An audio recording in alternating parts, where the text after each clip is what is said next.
ऊपर जाके हम हाथ रखवा दे कि यार हमारी तो सांसें चल रही है। फिर वो बुढ़ापा किस चीज का? फिर तो 50 और फिर तो 1 0 हटा के 5 का 9 हो गया। तो हम अपने अपने कर्मों को समझें कि जिस जिस तरह से व्यक्ति की स्थिति उम्र बढ़ती जाती है तो हमारे अंदर से वो सारी चीजें धीरे धीरे घटती जाती हैं। जो हम बचपन में काम करते हैं फिर वो जवानी में हमसे नहीं पूरा जाएगा, बुढ़ापे में तो हम चलने वही बहुत है कि हम सोचेंगे हम जवानी की तरह बचपन की तरह कूदते चलेंगे और कोई हमारे ऊपर हाथ रख दे और हम ठीक हो जाएंगे। बुद्धि के स्तर पे समझो 2 और 2 4 तो बहुत आसान है बताना, मगर इन बातों को भी तो 2 और 2 4 की तरह समझ लो। फिर वो बुढ़ापे में क्या फर्क रह जाएगा, इस बात को सोचो।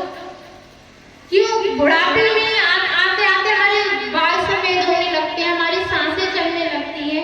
जो बीमारी हमें बचपन में नहीं होगी वो बुढ़ापे में होगी। ठीक है, हर एक किसी को कोई ना कोई बीमारी लग जाती है, तो वो बीमारी भी लगने का अर्थ क्या है? हम सब सोचते हैं कि हम यहाँ से जा रहे हैं कि किसी को कुछ कोई जैसे हम बोलते हैं ऊपरली हवा, या हम सब यहाँ पर बैठे, उन हवाओं का घर कहाँ है? जो भी आत्माएं मरने के पश्चात कहीं और जाती है उनके लिए क्या परमात्मा ने अलग से घर बना रखे हैं कि ठीक है मर गए तो तुम्हारी ये घर। वो भी हवाएं जिस तरह से ये हवा चल रही है इसी तरह से वो भी चल रही है, मगर जिसका जिससे अटैचमेंट होता है। हम ट्रेन में जा रहे हैं, बस में जा रहे हैं, तो हमारे साथ बहुत से यात्री चलते हैं। एक ट्रेन में हजारों लोग सफर कर रहे हैं, मगर जिस भी डिब्बे में हम बैठे हैं, जो हमारे पास में बैठा है बिल्कुल हमारे साथ में और हमें 1-2 घंटे उसके साथ बिताने हैं, तो बातें तो हमारी उसी से होंगी। ट्रेन तो एक है, डिब्बा भी एक है, मगर जो हमारी सीट के पास बैठा है, जो बिल्कुल हमारे नजदीक है, सिर्फ हम उसी से भी बातें कर पाएंगे। तो ये कर्म की गति है। अब इस बात को ध्यान से समझो कि हम भी वही है कि हर एक कोई हमसे आकर के नहीं बैठेगा, हर एक कोई हमसे आकर के कोई हवा हमारे पास नहीं लगेगी, कोई बीमारी हमारे पास आकर के नहीं लगेगी। उसी व्यक्ति से जिस प्रकार एक बड़ी ट्रेन है, एक डिब्बा है, डिब्बे में आगे पीछे सभी बैठे, मगर कोई जो हमारे पास ही बैठेगा उसी से हमारी बात नहीं होगी। एक ऐसा नहीं होता है कि हम आराम से ट्रेन में जा रहे हैं, कोई अचानक से डिब्बे में चढ़ता है और हमसे कहता है सीट दो, हम कहते हैं नहीं हमारे पास तो ये सीट है, अचानक से वो हमसे लड़ पड़ता है। डेली उस ट्रेन में सफर कर रहे हैं, मगर अचानक से उससे लड़ाई हो जाती है किसी अनजान व्यक्ति ने जान न पहचान, और उसकी वजह से हमें जेल जाना पड़ जाता है। मगर पिछला कुछ उससे हम छोड़कर आए होंगे ना, चाहे कोई हमें एक दिन के लिए सफर में आधे घंटे के लिए मिलता है, उससे हमसे हमारा इतना प्रेम हो जाता है, उससे हम फोन नंबर ले लेते हैं, फिर बाद में हम उससे बातें भी करते हैं। तो प्रेम भी 1 मिनट में हो सकता है, लड़ाई भी एक समय में हो सकती है, ट्रेन भी एक है, लंबी है, हजारों लोग बैठे हैं, डिब्बा भी है, मगर बात हमारी किससे होती है? जो बिल्कुल हमारे क्लोज होता है, जो जिससे हमारा कुछ लेन देन होता है। तो इसी तरह से ये हवाएं चल रही हैं, उनके लिए कोई घर नहीं बनाया गया है, तो वो कोई भी हवा किसी से जब भी लगती है तो उसका पिछला बकाया होगा, और जिस दिन वो चुकता हो जाता है, जैसे लड़ाई होने के बाद हमें जेल हो गई और जिस दिन हमारी सजा समाप्त हो जाती है उस दिन हमें जेल से रिहाई मिल जाती है। उसी तरह से चाहे वकील लगाओ, चाहे मुकदमा लड़ो, चाहे कुछ भी करो, मगर रिहाई उसी समय पे होगी जिस दिन हमारे कर्म समाप्त हो जाएंगे। इसी तरह से उनके साथ जो हमारा अटैचमेंट होता है, जो हमारे साथ लग जाती है, तो हम यूँ कहेंगे वो यहाँ पर खेलते हैं, कौन किसको खिलवाने वाला है, कौन किसको सही करने वाला है? जिसके जिससे कर्म होते हैं, सिर्फ परमात्मा की सेवा करने से, परमात्मा की भक्ति करने से, उनका सिमरन करने से जो अच्छी चीज हमारे अंदर जाती है, तो बाहर जो भी चीज होती है जिसको समझ नहीं होती है, हम कहते हैं कि सभी आत्माएं बुरी होती है जो मरने के पश्चात। अभी हम पति को इतना प्रेम कर रहे हैं, पत्नी को इतना प्रेम कर रहे हैं, हमारी गोदी में जो हमारे साथ 8-10 साल हमारा बच्चा रहा, उससे हम इतना प्रेम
बात होते हैं कि उन 3 मूर्तियों की तरह बनना है कि 3 खोपड़ियां थी, मर गई थी, व्यक्ति मर गया था, 3 व्यक्ति मर गए थे, अब खोपड़ियां बची थी।